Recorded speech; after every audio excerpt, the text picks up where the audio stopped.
Compañeras y compañeros, la sola imagen de Felipe Calderón entregando el gobierno a Enrique Peña Nieto sintetiza todo: continuidad neoliberal, retroceso político, fraude electoral, engaño del cambio prometido, traición del PAN a la democracia, el poder de un PRI que nunca se fue y la existencia del verdadero partido gobernante que es el PRIAN. El saldo gris del gobierno de Calderón en 2012 contrasta con su obsesión de llegar al poder en el 2006. ¿Para qué aferrarse tanto?, se preguntan muchos, si no tenía ni siquiera una idea de qué hacer desde el gobierno. Calderón entrega una administración colmada de números rojos. Su fracaso es dramático, pero no es nuevo. Es la continuidad de un ciclo de 30 años de políticas neoliberales.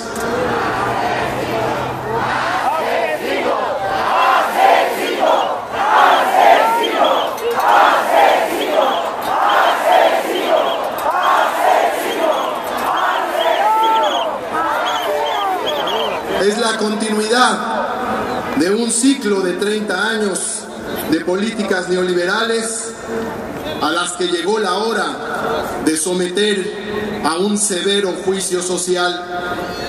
El PRI entregó el gobierno al PAN en el 2000 para garantizar la continuidad de su proyecto económico y social. El PAN entrega hoy el gobierno al PRI para evitar el cambio. Nunca hubo cambio con el PAN, solo continuidad. Son 30 años de neoliberalismo. Tienen ya esos tecnócratas en el poder lo que duró la dictadura de Porfirio Díaz. Y los saldos son terribles. El crecimiento por persona anual en estos años fue de 0.3%. La economía creció de 1940 a 82, más de 6% anual. Y en los 30 años de neoliberalismo, ni siquiera llegó al 2% anual. El salario perdió de 1976 a la fecha el 78% de su poder adquisitivo. O sea que si se hubiera estancado, el salario mínimo sería ahora de 6.700 pesos. Y no de 1.600. Medio millón de mexicanos se van a Estados Unidos cada año y el Tratado de Libre Comercio aceleró esta tendencia. 80% de la población se encuentra en pobreza o carencia, según las cifras federales, de acuerdo a las cuales solo el 19.3% de la población puede considerarse como no pobre. El pago por hora en Alemania rebasa los $16 y en México no llega a los $2.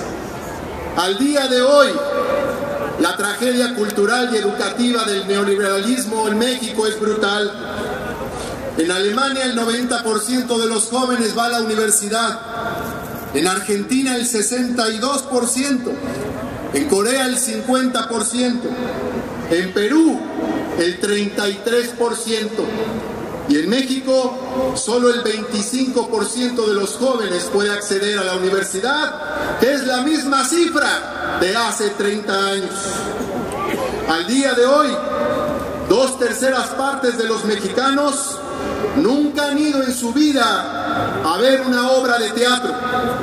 El 60% nunca ha entrado a una librería.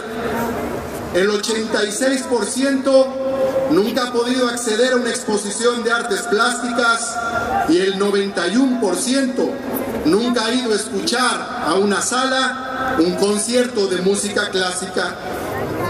De 150 países, México está en el lugar 103 en distribución de su riqueza en todo el mundo, a pesar de que es la 13ª economía del planeta. Si en los próximos 20 años la economía sigue creciendo al mismo ritmo, en el 2030 los mexicanos tendremos en promedio la cuarta parte del ingreso que hoy tienen los españoles. Y el declive continúa. Nada más en los 2 últimos años, los hogares en México percibían 13,300 pesos al mes hace 2 años y ahora 11,600 pesos al mes. Con Calderón se generaron 5 millones de pobres más. Ellos son los que están anclados al pasado, a un discurso que ya es viejo, que dura 30 años. Son los promotores de ideas neoliberales económicas fallidas. Y el futuro de México definitivamente no depende de más reformas estructurales.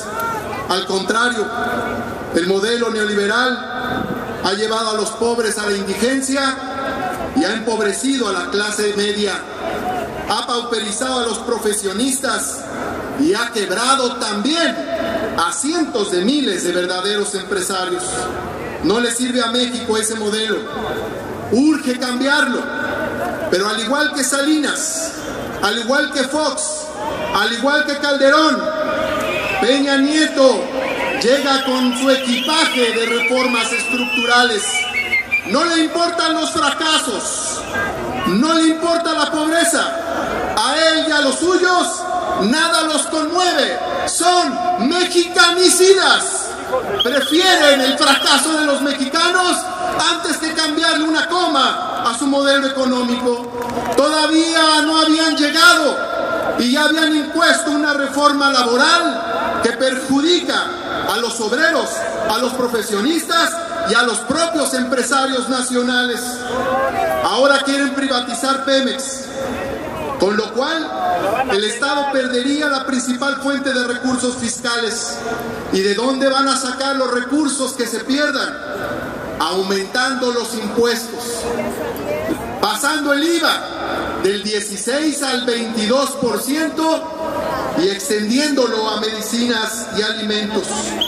O sea, en los hechos, trasladando la riqueza de los mexicanos a las compañías extranjeras, con el resultado de más desigualdad y más estancamiento.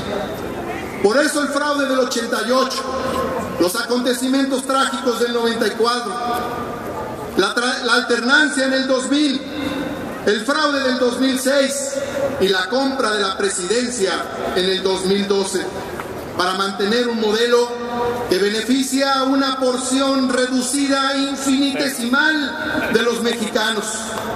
Por eso compraron la presidencia. Por eso el PRI promueve un pacto para poder privatizar Pemex con el menor costo posible.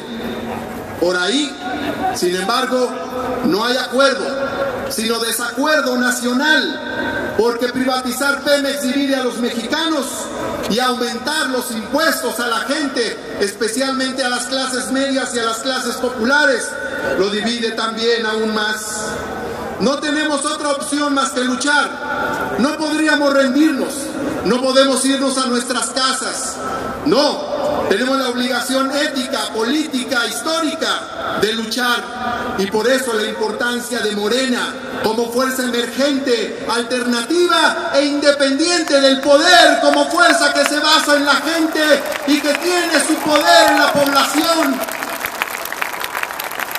Morena surge para cambiar el rumbo desastroso que vive México, para lograr el progreso de los trabajadores, de las clases medias, de los empresarios, para alcanzar el bienestar, el buen vivir para todos los mexicanos. Morena ha decidido convertirse en un partido político, pero no es solo un partido, es un movimiento y es también una concepción de la vida, es una cultura política que alienta nuevas ideas en la lucha política de los mexicanos. ¿Cómo cuáles ideas? Por ejemplo, que los dirigentes políticos no tienen por qué ser millonarios, deben vivir de manera sencilla. Por ejemplo, que el trabajo la producción y la capacidad creativa son la fuente del progreso. Por ejemplo, que la fraternidad en las familias y en la sociedad son la base de la felicidad y de la tranquilidad. Por ejemplo, que la política es noble cuando se acompaña de la vocación y de la sensibilidad social. Y por ejemplo también que nuestra lucha, a pesar de ser profunda y transformadora, es y será siempre totalmente pacífica. Por eso es que Morena surge luchando y trabajando. Hoy, luchando en contra de la imposición de Peña Nieto, y surge también con un plan. Estamos trabajando para que haya en todo el país 2.500 comités municipales, para que tengamos en 2 años 3 millones de afiliados, para realizar 32 asambleas estatales, para obtener el próximo año el registro de partido político nacional. Estamos trabajando en la organización, estamos trabajando en la estrategia electoral y estamos trabajando también en el movimiento. Por eso tenemos claro que cuando quieran privatizar Pemex, saldremos a las calles a luchar, porque no nos vamos a dejar. Cuando quieran aumentarle los impuestos a la gente, especialmente el IVA, saldremos a luchar y a defender a la gente. Nosotros vamos a estar del lado de la gente, no del lado de la clase política, sino del lado de la población.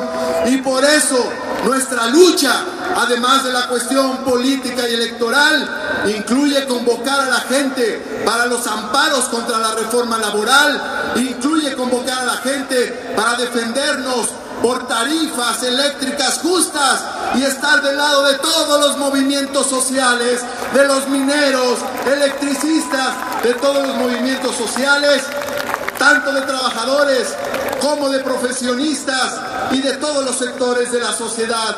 Morena dialoga con la sociedad, con todos los sectores, con mujeres, jóvenes, universitarios, con la tercera edad, con empresarios, clases medias y trabajadores, y está trabajando para convertirse primero en la principal fuerza opositora del país y después en la principal fuerza política de México. Vamos trabajando para cambiar este país, para transformarlo, porque más tarde que temprano la razón y la mayoría triunfarán. ¡Que viva Morena! ¡Que viva Andrés Manuel López Obrador! ¡Que viva México! Gracias.